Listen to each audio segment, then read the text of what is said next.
नमस्कार, मैं नीतीश ठाकुर और आप देख रहे हैं कैपिटल टीवी।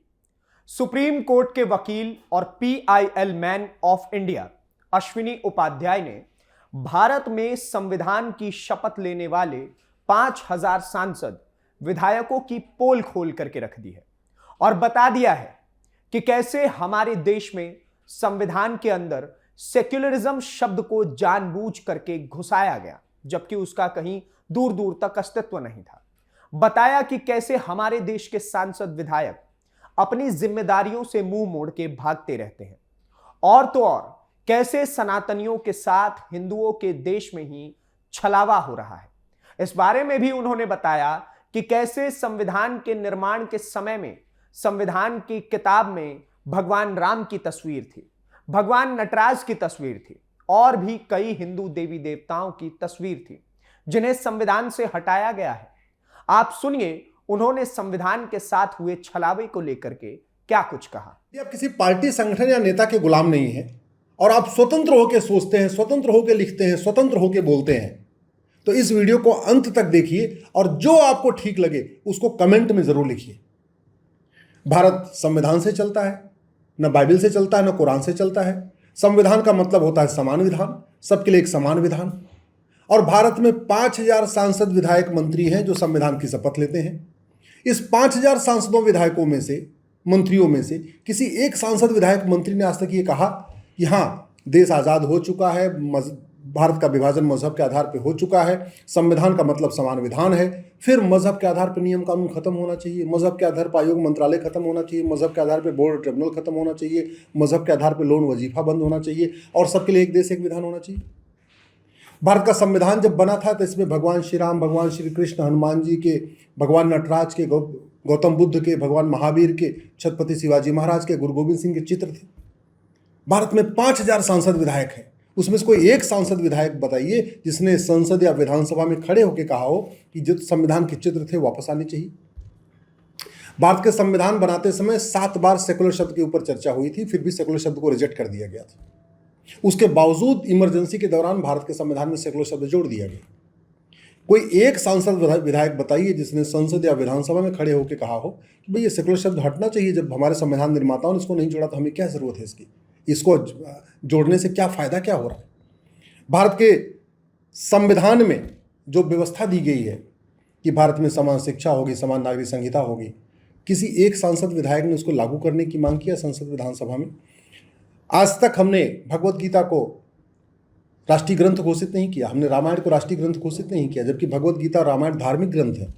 किसी एक सांसद, विधायक ने संसद, विधानसभा में खड़े होकर बोला कि भगवत गीता और रामायण को राष्ट्रीय ग्रंथ घोषित करना चाहिए और प्राइमरी के और जूनियर हाई स्कूल में इसको पढ़ाना चाहिए जिससे हमारे बच्चों में संस्कार डेवलप हो। भारत में air pollution, water pollution, noise pollution, land pollution, plastic pollution, thermal pollution, radio active pollution, visual pollution, litre pollution, light pollution से 10 लाख लोगों की अकाल मौत हो रही है।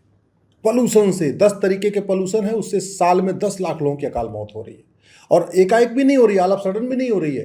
पहले 2-3 साल लंबी बीमारी चलती है, कैंसर की बीमारी, डायबिटीज़ की बीमारी, कोलेस्ट्रॉल की बीमारी, हर्निया की बीमारी, स्टोन की बीमारी, ठीक है, लीवर की बीमारी, किडनी की बीमारी, और घर का जो कुछ सेविंग होती है, जमीन जायदाद सब कुछ बेचना कई बार पड़ जाता है। उसके बावजूद 10 लाख लोग बचते नहीं है, ख़त्म हो जाते हैं। ये 10 लाख लोगों की अकाल मौत के ऊपर कभी संसद, विधानसभा में किसी एक सांसद, विधायक ने इसके ऊपर चर्चा किया? इसके मूल कारण और स्थायी समाधान को सोचने की कोशिश किया क्या?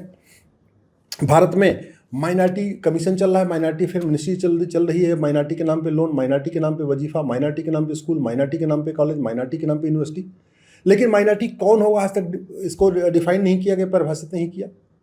क्या आपके सांसद, विधायक ने कभी संसद, विधानसभा में खड़े होकर माइनॉरिटी को डिफाइन करने की बात किया? और चलो आपके सांसद, विधायक ने नहीं किया, भारत में तो 5000 सांसद, विधायक हैं। कोई एक सांसद, विधायक बताइए जिसने संसद, विधानसभा में कहा हो कि भैया माइनॉरिटी को डिफिनेशन करना चाहिए। वैसे माइनॉरिटी मेजॉरिटी क्यों? जब भारत में सब लोग एक समान है तो फिर माइनॉरिटी मेजॉरिटी का डिवीजन क्यों? सुप्रीम कोर्ट कह चुका है कि ये माइनॉरिटी मेजॉरिटी का डिवीजन हमारे लिए अच्छा नहीं है। भारत का जो डिवीजन हुआ है, जो भारत को 1947 में विभाजन हुआ है, वो मजहब के आधार पर हुआ है। फिर मजहब के आधार पर माइनॉरिटी मेजॉरिटी क्यों चलना चाहिए? और वैसे भी अगर माइनॉरिटी को डिफाइन भी करें तो माइनॉरिटी की यूनिट जो है वो 100 हो सकती है। भाई कुछ 100 लोग हैं तो माइनॉरिटी कहलाएंगे, या माइनॉरिटी की यूनिट 1000 हो सकती है, कुछ 1000 हैं तो माइनॉरिटी कहलाएंगे। या माइनॉरिटी की मैक्सिमम लाख हो सकती है कि कुछ लाख लोग माइनॉरिटी कहलाएंगे।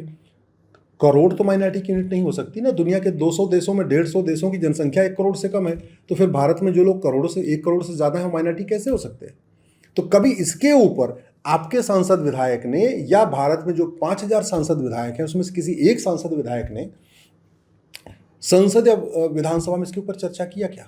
आखिर सांसद विधायक को वेतन भत्ता, गाड़ी बंगला, free air ticket, free rail ticket, आजीवन पेंशन मिलता किस लिए है? जो संविधान में बातें लिखी हुई हैं उनको लागू करने के लिए मिलता है, संवैधानिक मुद्दों पे बात करने के लिए होता है। हमारे सांसद विधायक तू मैं कर रहे हैं, आरोप प्रत्यारोप कर रहे हैं, नूरा कुश्ती कर रहे हैं, बतौलेबाजी कर रहे हैं, तू चोर मैं सिपाही कर रहे हैं, शेरो शायरी कर रहे हैं, भाषणबाजी दे रहे हैं, खूब लच्छेदार बातें हो रही हैं, टीवी पे लड़ रहे हैं, संसद में लड़ रहे हैं, विधानसभा में लड़ रहे हैं, लेकिन जो संविधान कहता है उसके ऊपर तो कोई चर्चा ही नहीं कर रहे। क्या ये ठीक है क्या? और अगर ये गलत है तो आपने इस गलती के खिलाफ आवाज उठाई क्या? अगर आप वास्तव में किसी पार्टी के गुलाम नहीं हैं, किसी संगठन के गुलाम नहीं हैं, किसी नेता के गुलाम नहीं हैं, वास्तव में आप स्वतंत्र हैं, वास्तव में आप अपनी बुद्धि और विवेक का उपयोग करते हैं, तो कभी आपने इन चीज़ों पे कभी लिखने की कोशिश की, कभी बोलने की कोशिश की, कभी किसी को टोकने की कोशिश किया क्या? भारत में 50% समस्याओं का मूल कारण है घटिया कानून, सड़ी हुई न्याय व्यवस्था, तारीख पे तारीख, फर्जी शिकायत, फर्जी जांच, फर्जी गवाही, फर्जी सबूत, फर्जी विटनेस, फर्जी एविडेंस, फर्जी मार्कशीट, फर्जी आधार, फर्जी राशन कार्ड, फर्जी ड्राइविंग लाइसेंस, फर्जी बर्थ सर्टिफिकेट, फर्जी वोटर आईडी, फर्जी पासपोर्ट, फर्जी वसीयत, फर्जी विरासत, सब कुछ फर्जीवाड़ा चल रहा है। इतना फर्जीवाड़ा चीन, जापान, सिंगापुर में क्यों नहीं है? कभी आपके सांसद विधायक ने कभी संसद में सवाल उठाया, विधानसभा में सवाल उठाया क्या? कभी आपके सांसद विधायक ने संसद विधानसभा में खड़े होकर इस पे कठोर कानून बनाने की मांग किया क्या? भारत में भ्रष्टाचार के कारण साल में 2 लाख लोगों की अकाल मौत हो रही है। चीन में भ्रष्टाचारियों को फांसी होती है।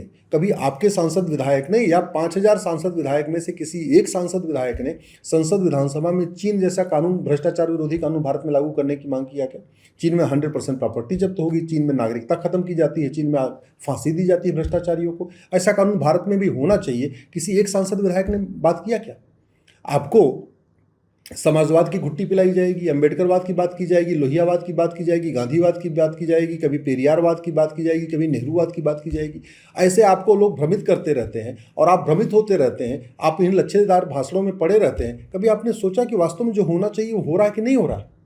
भारत की ऐसी कौन सी समस्या लाइलाज है? भारत की ऐसी कौन सी समस्या विश्वव्यापी है? ऐसी कौन सी समस्या है जो चीन में है? भारत की ऐसी कौन सी समस्या है जो इजराइल ने ठीक नहीं कर दिया? भारत की ऐसी कौन सी समस्या है जो सिंगापुर ने ठीक नहीं किया? लेकिन आप बोलेंगे तभी तो समस्याएं ठीक होगी।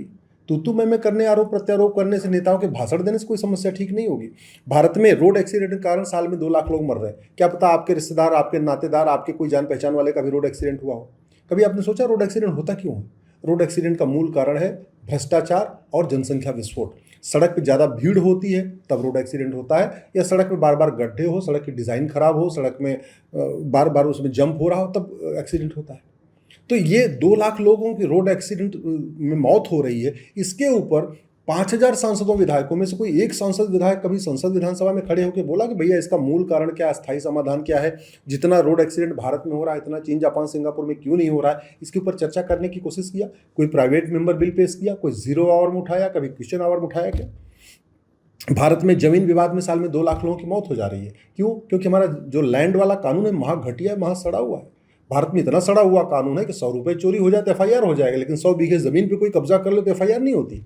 एक गाय चोरी हो जाए तो FIR हो जाएगा, लेकिन पूरी गौशाला पे कोई कब्जा कर ले तो कोई FIR नहीं होगी। इतना सड़ा हुआ कानून। लोग ज़मीनों पे कब्जा कर लेते हैं, मकान पे कब्जा कर लेते हैं, खेत पे कब्जा कर लेते हैं, खलिहान पे कब्जा कर लेते हैं, पब्लिक लैंड पे कब्जा कर लेंगे, सड़क किनारे, ऊसर ज़मीन पे, बंजर ज़मीन पे, चारागाह पे, जो गौ चारागाह है उस पर कब्जा कर लेंगे, नदी किनारे, पहाड़ किनारे, हर जगह कब्जा होता जा रहा है। कभी आपने इसके ऊपर किसी सांसद विधायक को संसद विधानसभा में आवाज़ उठाते सुना कि भैया ये बताओ, ये चीन, जापान, सिंगापुर में कोई लैंड इंक्रोचमेंट क्यों नहीं करता, ज़मीन पे कब्जा क्यों नहीं करता? भारत में क्यों हो रहा है? क्यों नहीं हम चीन, जापान, सिंगापुर वाला कानून भारत में लागू कर देते हैं? कभी सुना आपने? भारत में मिलावटखोरी के कारण साल में 2 लाख लोगों की मौत हो रही है, और 2 लाख लोग जो मिलावटखोरी के कारण मर रहे हैं, ये एकाएक नहीं मरते। ऐसा नहीं जैसे किसी को गोली मार दो मर जाए, नहीं, ये पहले बीमार होंगे, कभी किडनी खराब होगी, लीवर खराब होगा, दुनिया भर की बीमारी होगी, उसके बाद मरेंगे। यानी 5 लाख, 10 लाख, 20 लाख रुपए पहले जो घर का है उसको खर्चा करवाने के बाद मरते हैं। इतनी मिलावटखोरी भारत में। दूध, दही, सब्जी, फल, जूस, पनीर, दवा, इंजेक्शन, टैबलेट, सिरप, सब कुछ नकली, सब कुछ मिलावटी। क्यों नहीं हम चीन, जापान, सिंगापुर जैसा कानून बनाते हैं? कभी क्यों नहीं हमारे सांसद विधायक इसके ऊपर संसद विधानसभा में बोलते हैं?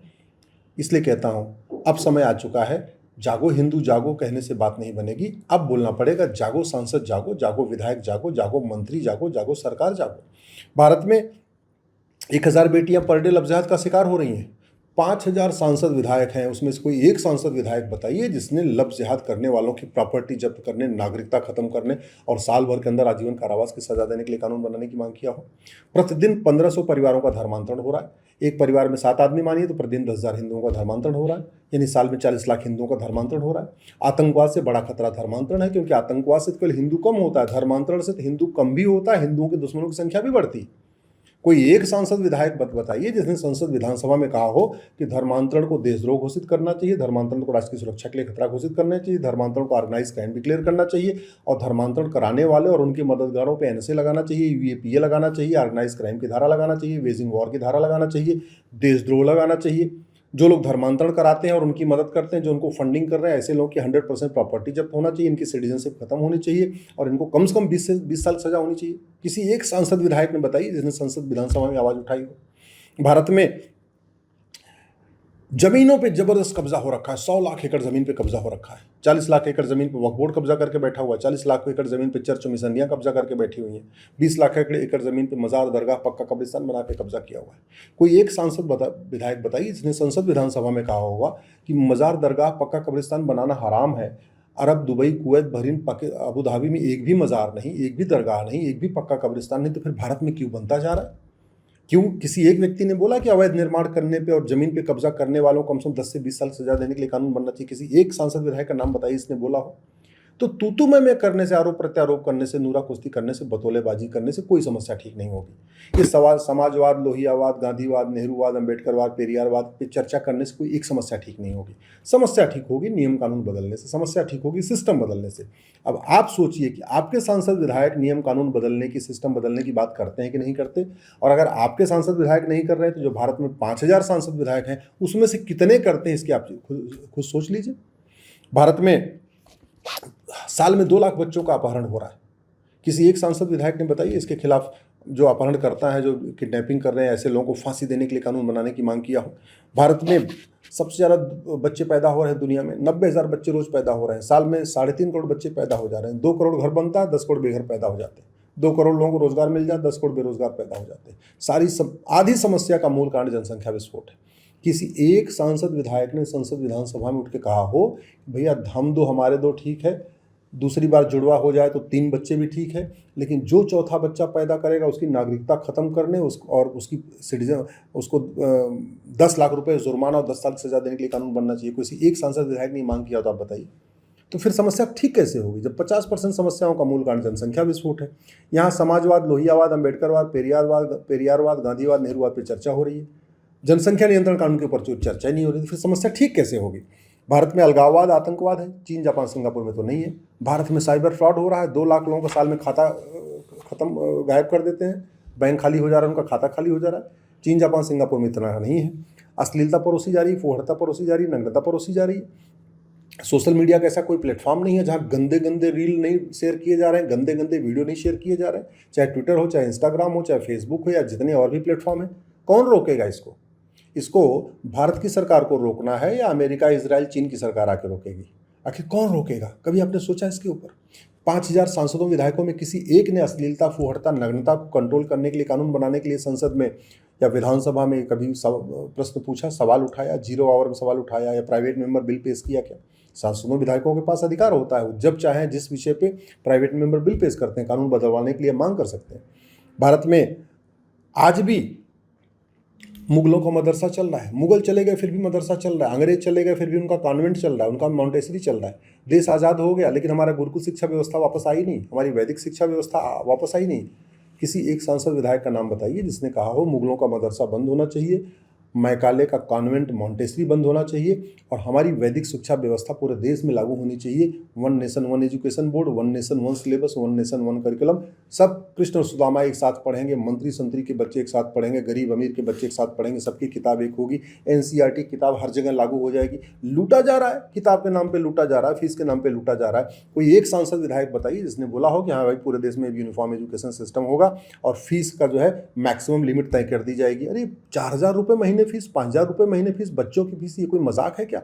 और कुछ ही के स्कूल में तो 10-10 हज़ार रुपये महीने फीस हो रही, 20-20 हज़ार रुपये फीस हो रही। क्यों भैया, क्यों? तो इस पर अगर आपके सांसद विधायक नहीं बोल रहे हैं और आप शांत होकर बैठे हुए हैं, इसका मतलब कहीं ना कहीं आपका मानसिक खतना हो गया। कहीं ना कहीं आप जो है पूरी तरीके से पार्टी के गुलाम हो गए या किसी संगठन के गुलाम हो गए या किसी नेता के गुलाम हो गए। और आप जानते हुए भी कि क्या सही है क्या गलत, आप सही कहने की हिम्मत नहीं कर पा रहे हैं, इसका मतलब आप मानसिक रूप से गुलाम हैं। आखिर वैसी दरिंदों के नाम पे हजारों सड़क मोहल्ले गलियां चल रही हैं। एक एक नाम कब तक बदलेंगे? एक भारतीय नामकरण संहिता बना के पूरे देश से गुलामी का नाम एक साथ क्यों नहीं बदल देते? काशी, मथुरा, भद्रकाली, भोजशाला, अटाला, एक एक हम गुलामी का निशान कब तक इसको फ्री कराएंगे कोर्ट के माध्यम से? एक भारतीय धरोहर संहिता बना के एक साथ काशी, मथुरा, भद्रकाली, भोजशाला, अटाला, जहां भी विवाद चल रहा है उसका सर्वे करा के और सर्वे में जो जिसका है उसको दे के मामला खत्म क्यों नहीं कर देते? भारत में हम क्यों अभी भी गुलामी की चिकित्सा व्यवस्था को जारी रखें? हमारी जो खुद की चिकित्सा व्यवस्था थी इतनी शानदार है, जो प्रिवेंशन करती है, बीमारी को आने से पहले रोक देती है, उस व्यवस्था को प्रमोट करने के लिए हम काम क्यों नहीं कर रहे हैं? एक भारतीय चिकित्सा संहिता लागू क्यों नहीं हो रही है? एक भारतीय पुलिस संहिता क्यों नहीं लागू हो रही है? वही पुलिस एक्ट चल रहा है जिस कानून का उपयोग करके जलियांवाला बाग कांड हुआ, जिस कानून का उपयोग करके भगत सिंह, सुखदेव, राजगुरु को फांसी दी गई, जिस कानून का उपयोग करके चंद्रशेखर आज़ाद जी का इनकाउंटर किया गया, वही 1861 का पुलिस एक्ट आज तक चल रहा है। कोई एक सांसद विधायक बताइए जिसने बोला हो पुलिस रिफॉर्म होना चाहिए, पुलिस चार्टर लागू होना चाहिए, पुलिस की रिस्पॉन्सिबिलिटी अकाउंटेबिलिटी तय होनी चाहिए और पुलिस जो सत्ता के गुलाम बनी है इससे इसको मुक्त करना चाहिए। किसी एक सांसद विधायक ने आवाज़ उठाई हो तो बताइए। हाँ, पुलिस के ऊपर आरोप प्रत्यारोप करेंगे कि पुलिस ये कर रही है वो कर रही है, सब जितने भी पक्षी हैं सब सत्ता के ऊपर आरोप लगाएंगे, लेकिन सत्ता मिलने के बाद कभी पुलिस रिफॉर्म की बात नहीं करेंगे, पुलिस चार्टर लागू करने की बात नहीं करेंगे। दुनिया के कई देशों में पुलिस इंडिपेंडेंट है, पुलिस अकाउंटेबल है, पुलिस रिस्पॉन्सिबल है, पुलिस अपना काम करती है, नेताओं के ज़्यादा दबाव में नहीं आती। यहाँ क्यों नहीं हो रहा ये काम? भारत में गुलामी की न्यायिक व्यवस्था चल रही है आज भी।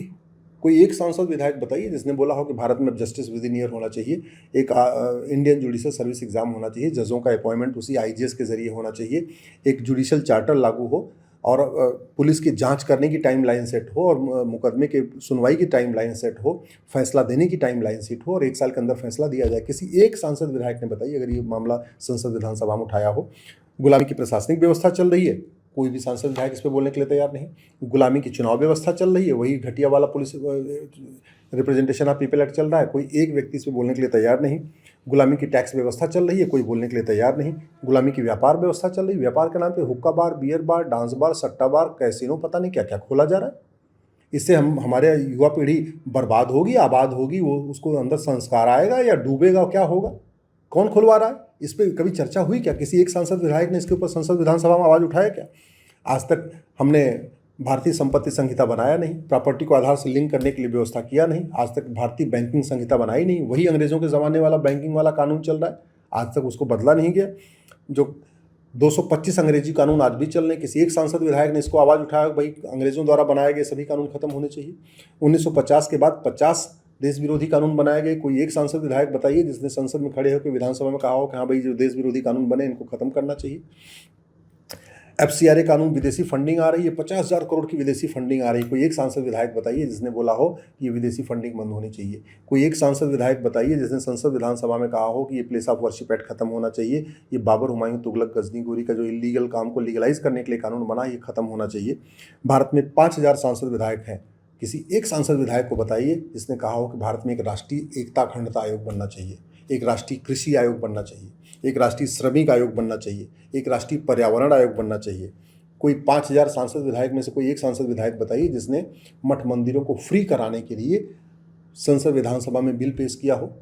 मठ मंदिरों को कंट्रोल करने के लिए 35 कानून चल रहे हैं, मज़ार दरगाह को कंट्रोल करने के लिए एक भी कानून नहीं, एक भी मज़ार दरगाह सरकार के कंट्रोल में नहीं है।